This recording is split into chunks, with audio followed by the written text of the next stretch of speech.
Welcome to the Elevated Trader Podcast. I am Dr. Kristin Kidgel. And I am Tracy Ball. Join us every week as we journey into becoming better traders. We believe becoming better traders involves elevating our skill, mindset, and our health. In each episode, we will discuss the current book we are exploring, and we invite you to join us on this journey. Are you ready to elevate your trading, mindset, and health to the next level? Let's do this. And welcome back, everyone, to the Elevated Trader Podcast. We are here with a brand new book. It is The Emigrant Edge by Brian Buffini. And first of all, this was gifted to us by one of our listeners. So, Kristin, give a little explanation of that. Yeah, shout out to Tanya. She is one of our listeners and met us through real life trading back in the RLT days, and she just really thought we should read this and that we would really enjoy it and that our listeners would enjoy it. So here we are, part one. It's perfect. We're in part one, and I just want to remind everyone again why we do this, and because this isn't a trading book, but Nope. Once again, Kristin and I believe that to be good at trading or to be good at anything, you really have to have balance in your life, and you have to elevate yourself in all aspects, because that whatever part in your life is needing to be worked on, that is going to be the limiting factor in your success throughout life. So that's why we read these books, and there's something good for us to get out of every single book for personal growth and development, and therefore elevating us to become better traders, or yourself, if you're not a trader, elevating you into the next level of whatever it is that you're pursuing. And that's why we do this. Now, this book, The Emigrant Edge. Now, first of all, do you know the difference between emigrant and immigrant? Immigrant with an E is when you just straight up leave your home country. And an immigrant with an I is when you are living in another country, not from that country. Did I get that right? Yep, that's exactly it. So when you emigrate, you're emigrating out of a country. When you're immigrating into a country. And The Emigrant Edge. And basically, we're going to break this down to a few parts. So the first part is on disadvantages. So what is the disadvantage that basically immigrants face when they are moving into a new country? Now, before we get started, I wanted to say one of my downfalls, something that I need to improve on, is really not letting myself get worked up about certain things. And I started to get worked up when I started reading this book, because I was reading the disadvantages and I'm going, that's not just an immigrant problem. That's not just an immigrant problem. I was getting worked up because I was feeling like a whole group of people were being left out of this scenario. And I have to not do that, because that's not the point. The point isn't about isolating a certain group of people and saying that they're special and it's only attributed to them. I need to remember that when I'm reading a book like this, that this is coming from that perspective. It is a unique perspective. And later on in the book, I started to relax, and then I was starting to be open to what he was saying. And he mentions in many times later in the book about how anyone can get an emigrant edge by learning from some of the things that he's pointing out in his book. So I just wanted to get that off the plate, because if any of you are starting to read this and you have that internal voice going, yeah, but I'm not an immigrant and I've experienced that, and you start to get that little bias, learn from my mistakes. That's something that we need to stop doing that, because it closes us off from being open to learning, and that I need to change. So yeah, I just aired my dirty laundry out. That's funny. Yeah, I didn't go that route. I was just thinking of friends of mine that are children of maybe a parental or a grandparent that has immigrated into the U.S., or even that, people like expats when they leave. It isn't probably all like butterflies and pancakes every day. I'm sure it's pretty difficult. And I agree, with the things that he was saying. And, yes, I agree with you that for sure we can go through them as just living here. But our choices are so much easier for us living and being raised, in our country and in our, shall we say, normal things that are going on in our day and our daily lives, so to speak. But then when you're like interjected and just dropped in by choice, by the way, not everybody has the choice, right? Some of these children are brought over and they could be, pre-teens or teens. And that I can't imagine. I honestly can't imagine. Like, to me, I think it would be pretty difficult, but they definitely have more disadvantages being immigrants. Yeah. And I guess it depends on perspective, because like I said, whether you're an immigrant or whether you're, in an abusive family that you're growing up, or whether you're homeless, or whether, depends on your circumstances, these disadvantages that they talk about can be very, very present. And well, it's relatable. And I'm in no way going to say that immigrants have it harder than some individuals that have a really hard life, or vice versa. I don't want to exclude any particular group, and I want to include people that have experienced any of these. Then, how can you turn it to your advantage? How can you learn from those disadvantages? How can you take those disadvantages and either avoid them from becoming a problem, or just turning them around altogether, or recognizing them before they even happen? So that's kind of the way that I want to view this book, or learn from it, that type of thing. So, yep. And I think this book would be really good for people that feel like they are an immigrant or were brought over as an immigrant, and to read somebody who made it. I mean, this guy really, really made it. I mean, in his terms, so to speak. So where do you want to start? Let's list the 5 disadvantages, and we'll just talk about those.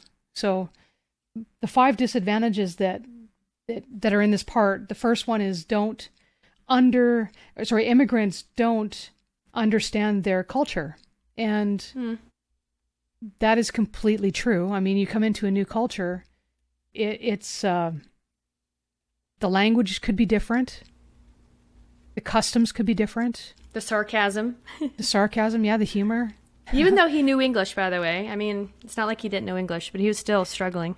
Yeah, but did you know that even in sign language, they have like 40 or 50 different dialects, or 60 different dialects? I don't know what the number is, but there's different dialects. And not everybody that can do sign language can understand everyone that does sign language, because there's differences, right? And so even with English speakers, I have a hard time understanding some of the Canadians that I run into.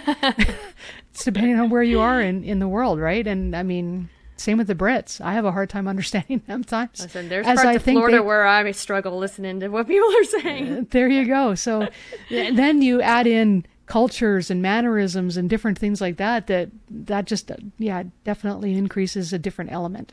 Yep. So, not understanding their culture. They don't understand their culture. Immigrants don't have established relationships. Okay. Those established relationships, and we're talking local relationships. Or even within hours considered local, like where you can drive to a friend or a relative or something. Right. And I mean, the United States is pretty big. Canada is pretty big. It's pretty reasonable to move across your country and be in that same boat, right? Like if you were to move from Florida and move all the way to California, would you now consider yourself in a new location where you don't have local, right? Or do you still consider yourself not part of that boat where you don't have established relationships? Well, I mean, I think it's like, do you have friends there or not? Do you have family members there or not? Like, so you're saying California, I have friends there and people that have connections, so that would make it easier. Well, no, that's my point though. I guess I'm not understanding your question, because if I moved to a state or something that I didn't have a single connection, I would be uncomfortable. Right. And that would put you in that same boat. I guess that's what I'm saying. You don't have to leave your country. Yeah. To not have established relationships, right? Yeah. Even moving province, depending on your resources, or moving state, depending on your resources, even a couple hours may put you outside of that realm of having established relationships. Because if you don't have a car or money to actually transport yourself back into that area, you've really isolated yourself from those relationships, and that's what it's about. So It's a disadvantage. And anyone that finds himself in that boat is going to have that same disadvantage. Number 3 is immigrants don't have money, assets, or resources. Once again.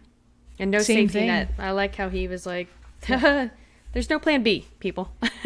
There isn't. And you could say that for anyone that goes out on their own, whether it be, like I said, leaving your own country, or whether you're just leaving the house and never looking back for whatever reason that might be.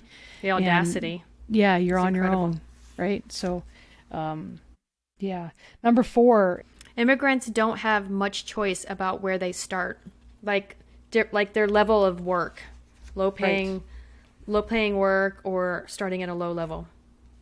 The 5th one is immigrants don't have mentors or role models. I found that interesting. I do too, because you and I have a different perspective on what a mentor and a role model is, because I personally think that you can have mentors and role models that are in books, that are in, people that you don't actually personally know. They could be in historical figures. They could be all sorts of different places. It doesn't have to be somebody that's local or in your life, but... That's interesting, because I didn't go there. I went, yeah, you don't, but you can find one. And that's what he did. He found he came across an individual that was happy to be his mentor in real estate. Yeah. Right. Well, and that's the thing, right? If you build those connections, but then, somebody's done it before. There's been lots of immigrants throughout the history of the world. They've all started from somewhere, and I'm sure there's some that have. Yeah, it definitely, you can find one. Yeah, and those numbers in the beginning kind of shocked me. I'm surprised you didn't hit on the stats that in that little statistic box in the beginning of the Go this ahead. part. Well, it was just not in 1970. We've got percentage of the U.S. population was at 4.7% immigrants, and then jump ahead to 1990. It was okay. So we went from 4.7 to 7.9, and then jump ahead to 2010. It was at 12.9%. So we've got some pretty big. The 12.9% is 40 million people. That's a pretty big number. Yep. And then 2014, so right before this book came out, it was at 13.3, and that's 42.4 million. So this is, the U.S. Census Bureau and surveys and things like that. So obviously, I don't think that number's going down anytime soon. And this is just U.S., by the way. This is not Canada or anything. You and I have grown up very differently. Mm-hmm. Question to you is, have you found yourself feeling any of these or being in any of these disadvantages based on your life? Well, he states, first of all, I would like to make clear that he states that he did have mentors and role models when he was back home. He had relatives and such, but that is a disadvantage. You were getting plopped in the middle of nowhere where you got nobody and no one. And so, yeah, that is a disadvantage, but I'm sure he's going to go on how to switch all these around. Oh, yeah. Have I ever felt like I have been one of these people? I don't think so. What about you? I've experienced all of these. All of them. Right? But that's because I've left, like literally up and left my family, and like, don't even come near me, don't talk to me. I didn't speak to my family for a very, very long time. And I was on my own. I've been there. I know what these feel like. And I think that's why it was really getting to me at the beginning. It's like, hey, you don't have to be an immigrant to experience any of these. And yeah, I'm sure eventually he'll say that too.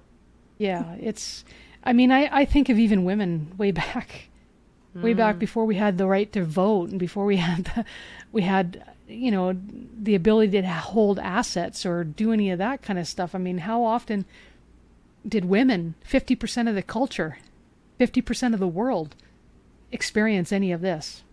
Right. Lots, right? And so, yeah, I've been there. These are definitely real scenarios. They're hard to get through, but I never ever once looked at one of these as a disadvantage.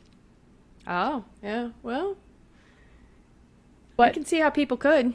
I guess I don't know if that's just a mindset thing. I never, you and I talked about this in our very first book about poor and our definition of poor, and how things are very, our definitions can all be very different, right? It's all relative.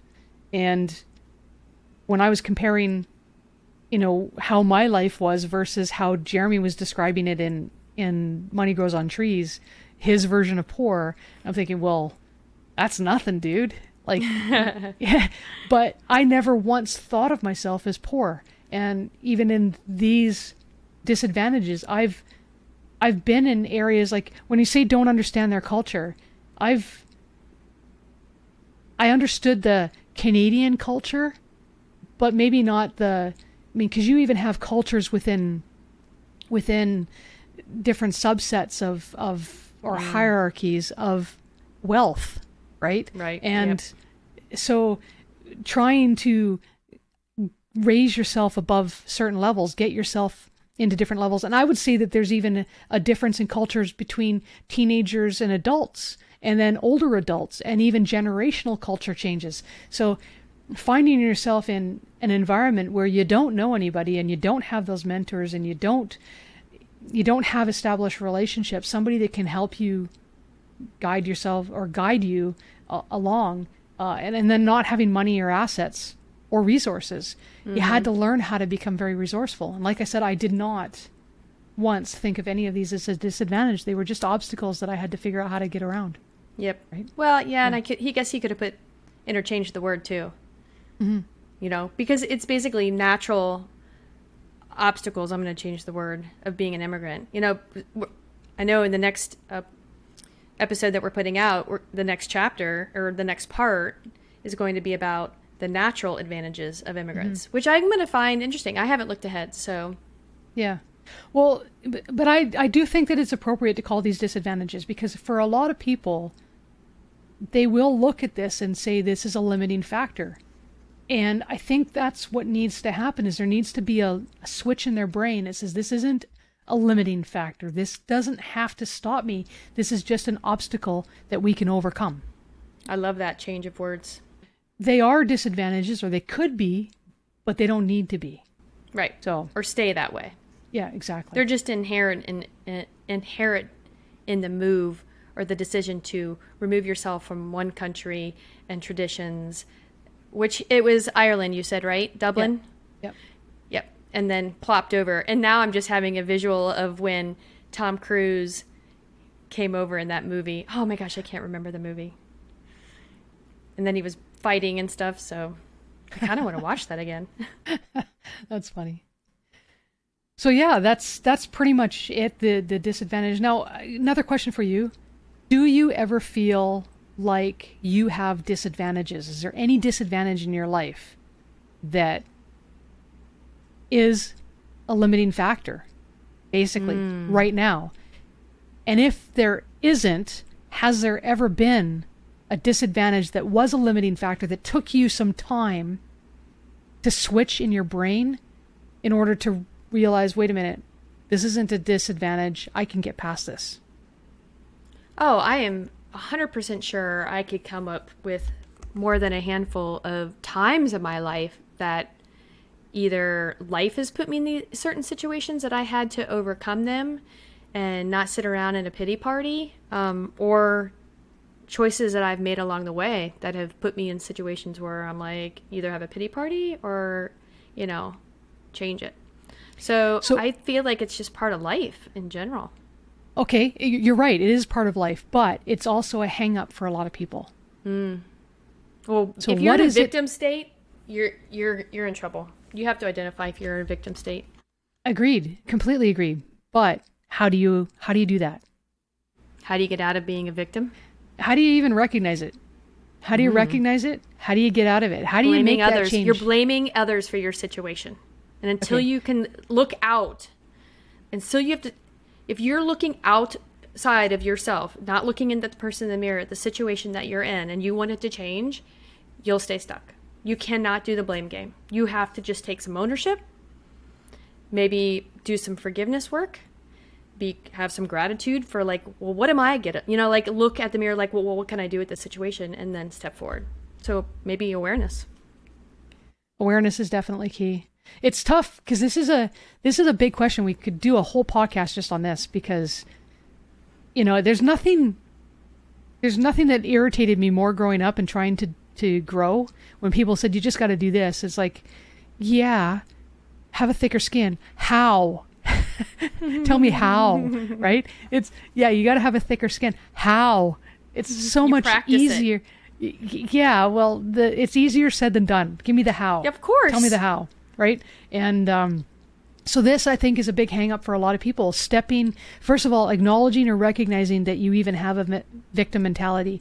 And when you're in a victim mentality, even listening to the words that I'm saying right now, you're going to be like, screw you, you don't understand what I've been going through. That's what's going to be going on in your head. Yes. And that's you just that's can't a blame cycle. others. That's a cycle that has to be broken. And, you know, I read a few books when I was growing up by Harriet Lerner, and they were the dance. I don't know if you've ever read any of them, but the Dance of Anger, Dance of Intimacy, Dance of some other ones. But really, the one takeaway that I got out of it is relationships in life, they are a dance. And you make a move, the other person makes a move, there's a counter move. And if you guys are reacting and reacting, you just stay in the same dance. And if anyone wants to step out of that dance, somebody has to make a different step. And that's really what it's all about. So if you find yourself getting agitated right now by what I'm saying, and what I just said, and as what Kristin's saying, and you're getting agitated by the words like the pity party, if that's agitating you, there's a good chance that you are falling victim to that victim mentality. And if you want something different in your life, you need to take that step and turn in a different direction. So for me, because I go down those paths, believe me, I'm down those rabbit holes of feeling sorry for myself and feeling low and feeling like nobody understands me and they just don't get it and I'm a failure and all that self-negative talk starts to come in. No one's coming to rescue me. Not a single person. It's all on me. All of it. So I have to, and I get to a place. Come on, isn't there people that you can reach out to that you can rely on that can help you not stay in your pity party? Maybe throw you a rope? Maybe once in a while they'll throw a rope, but how long are they going to continue to do that? Right? At some point, that's unconditional love. At some point, you know, the reality is that I have to be able to do this myself. I have to be able to step out of this myself. I have to be able to make that change. Nobody else is going to do it for me. And that's a switch that has to happen in the brain. And self-regulation. Yeah. And then so it's identification, and then it's just the process of, you know, I found myself, and actually you did too, when it kind of overlapped in the same week where we had things going on in our lives where we were just kind of like spiraling. And I don't know what you did, but I'm going to tell you what I did. I reached out to a couple of people and I'm just like, this is where I am and I'm just struggling. And then I'm like, okay, what have I learned? What do I know that really, really helps me? So I immediately went into YouTube and grabbed some different affirmational stuff that just resonated with me, and I would listen to it. I didn't listen to the whole video, but I know that I was listening to it. And then I'm like, okay, what else am I going to do? Where would I find a really good motivational speech, so to speak? And YouTube has all those compilations. So I listened to some of those, and I felt my literal physical body vibration where I was. Like when you're in a funk, you feel a certain way. Oh, yeah. You know? And then when you're flying high, you feel a certain way. And then so I literally worked and listened and went down this path until I was like, I feel so much better. And I sent the person that one of the people I was kind of sending little voice text messages to when I was down. And then I was sending the videos that I was listening to. And then I sent another video text. She responded back. She's like, oh my gosh, you sound so different. And I'm like, yeah, but I learned a lot from that day. I learned like, okay, I do have the tools. We have the tools, you guys. They're there. Even if you don't know it. Even if you don't know it. Now, hey, listen, if you're listening to this, you know it now. So know better, do better. Exactly. Know better, do better. I love it. That's a perfect thing. Yeah. Well, you know what? You know what I did. I talked to you. So during my little spiral thing. And I find... But that's a vulnerability. And I was proud of you of that because that was hard stuff. It is. But you know what I'm finding about myself is that I need a moment just to release it. I need to get it out. And once I get it out, I don't want people agreeing with me. I don't need people telling me, I know the answers. I just need to get it out. And sometimes I just need a little bit of love from somebody else because I'm not capable of giving it to myself at the moment. And when I get that, the minute I do, it's like I'm able to, there's this voice inside that just says, okay, enough's enough. Right? And just get on with it. Okay, enough's enough. Just change. And I think that's partly because of my brain. I've been teaching my brain that everything that we do, every experience, every vulnerability, every reaction, every emotion, we have a choice. And I've been so diligent in telling myself and reminding myself that I am where I am because of my choices. I will be where I'm going to be because of my choices. Mm-hmm. And that's part of being accountable, is recognizing that every single thing is a result of my choices. And I'm not saying that bad things can't happen to people. They do. But you still have a choice in how you react to it. You have a choice in how it affects you to a degree. I mean, physical, like if you break a leg, I don't have a choice in whether it's broken or not. It's broken. But I do have a choice on how that affects me. I do have a choice on how I recover from that. I do have a choice in certain things, mostly the mental aspect of things, which can be the difference between being a victim and not being a victim, and having that as a disadvantage or having it as an obstacle that you just have to overcome. And that's really the difference, because if you look at all of these immigrants, if you look at people that I know, even my own experience, people that you may know that have come from difficult challenges throughout their life, the only reason that they're on the other side of it and not, the only difference is they were able to make that change from feeling like a victim to being a victor. And that comes from choice. There's nobody that can do it for you. It's not like, because I tell you, if you want to talk about luck, I do not have any. Okay, I do not have any luck at all. So it's not because you get lucky. That's not what happens. It's from making those choices, recognizing, and then just doing it. And yeah. So like I said, I'm sure there's a lot of people that are going to be curling on their toes right now, being, you don't understand. I don't think so. I'm sorry. I do. I would just, in close, add one more thing to that, the choices.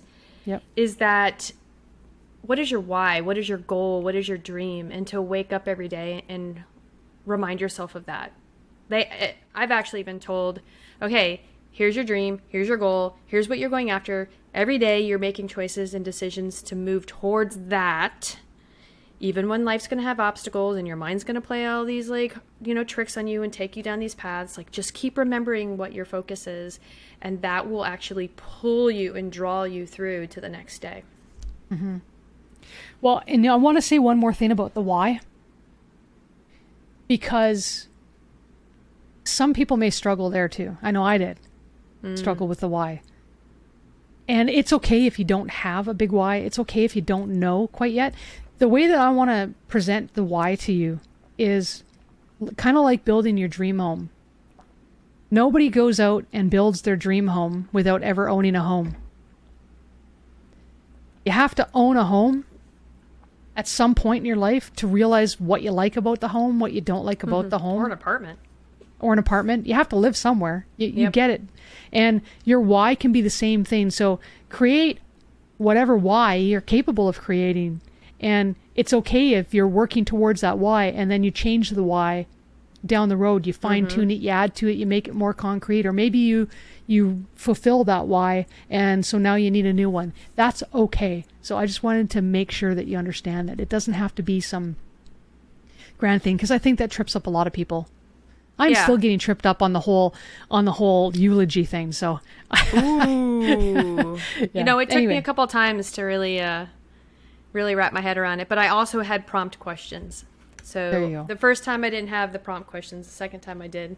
That really Good. made a difference. makes a huge difference. Yep. All right, folks. Well, we'll see you in part 2 of The Emigrant Edge by Brian Buffini. Thank you for joining us today.